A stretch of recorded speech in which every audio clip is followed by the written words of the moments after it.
And right now we are developing this regional governance network, which I believe a panel like this is super important. And I believe that blockchain is still very much in early stage in development, and we've only just scratched the surfaces. So very happy to join by our peers here, and hopefully we can develop a well regulated and healthy ecosystem that this technology can be truly revolutionize our world. And just I want to end for the last note.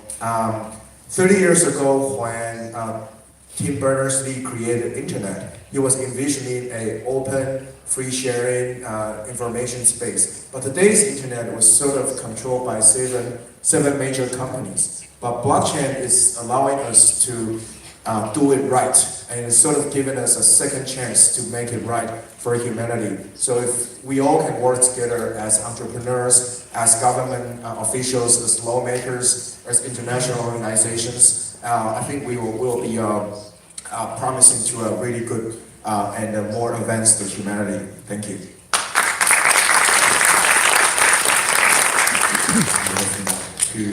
WF의 실라 워인님이 이석을 빨리 하셔야 되는 관계로 순서를 살짝 바꿔가지고 질문을 드리도록 하겠습니다. 일단 국제 회의체에 계시면은 굉장히 많은 사례들을 좀 접하시고 많은 유스케이스들, 용례들을 연구를 하실 것 같은데 블록체인의 좋은 용례를 만들기 위해서 어떤 제도적 장치가 가장 필요한 것 같다고 생각하시는지요?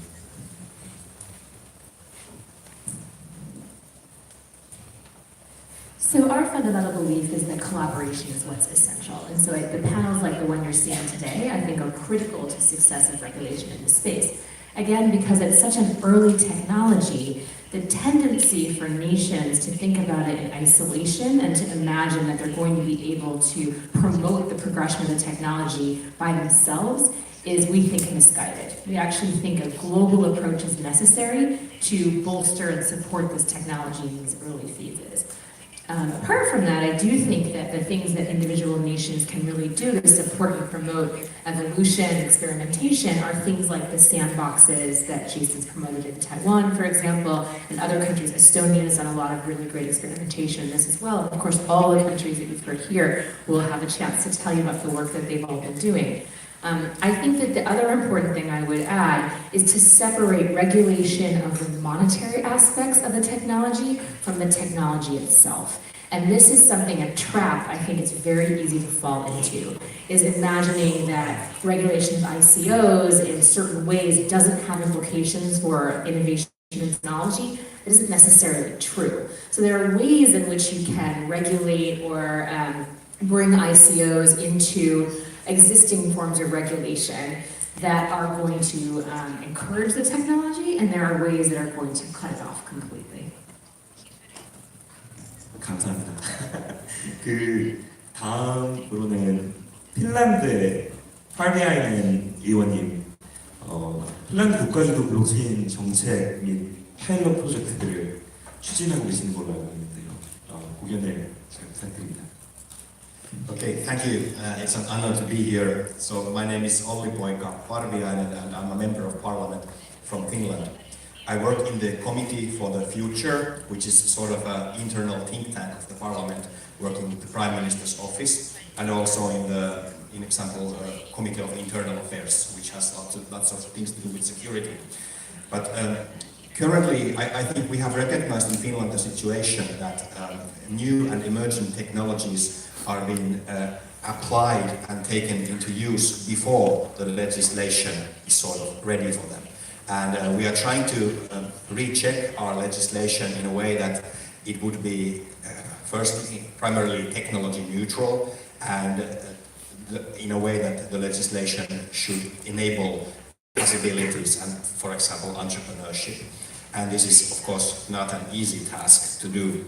One thing we are doing currently, we are evaluating different technologies. The Committee for the Future has made this and published this large report called Radical Technologies and Their Impacts on Society. And we have listed several technology, put them into baskets based on their so-called values or the value-producing networks they use. And blockchain is involved in this, of course. It is not the highest priority there. It is sort of an enabler to other technologies, for example, sharing economy, which can alter society in many ways. And also, regarding current regulation, we have, of course, the European Union mandatory directive in process at the moment. The EU is working on its new money laundering directive, which has a lot to do with ICOs and virtual currencies.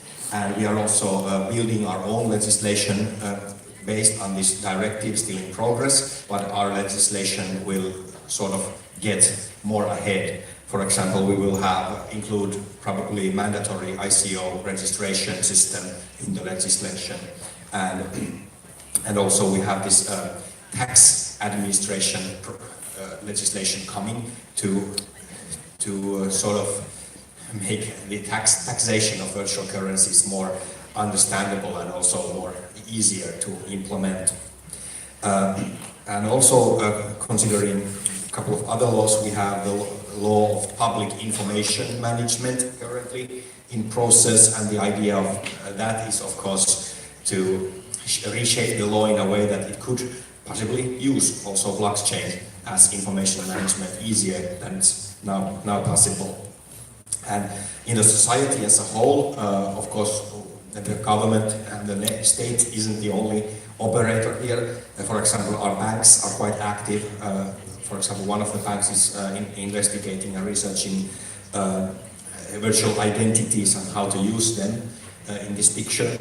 And we are looking forward to that.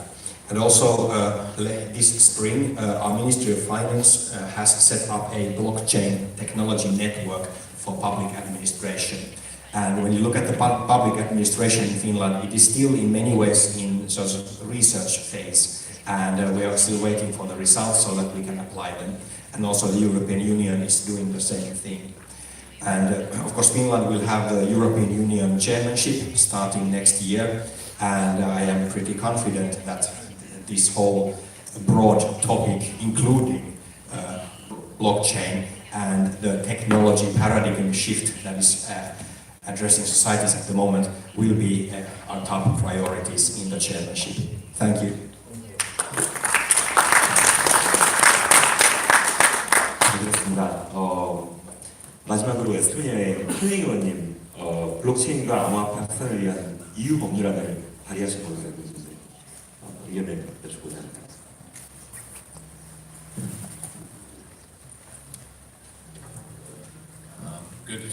Good afternoon. My name is Kalle Palling. I'm a member of parliament from Estonia. Technology will change the world was something that the brightest heads realized already 27 years ago in Estonia when we regained our independence. And since then we've developed a country in a way that in every structural reform we do, because after the collapse of Soviet Union there was many things to do and to reform, and also while joining the European Union there was many things to do. So we've implemented technology in everything we do. So basically, currently 27 years after regaining the independence, we have more than 2,800 digital services which are provided by the public sector and private sector for the citizens of Estonia. So basically everything can be done online, and we estimate that we save 2% of GDP each year by doing everything and anything digital. It relies on a collaboration between public and private sector, also the civil society. So it means that all these three parties are working together to enable better environment for the citizens and for the businesses. It also relies on a mandatory digital identity for all the citizens. So that's why probably we do not talk about so much about, let's say, these identity tokens using blockchain technology. But this is something that we have proposed as well. But I will talk about that later. And another thing, which is the third cornerstone in our let's say e-governed country, is the one-sovereign principle.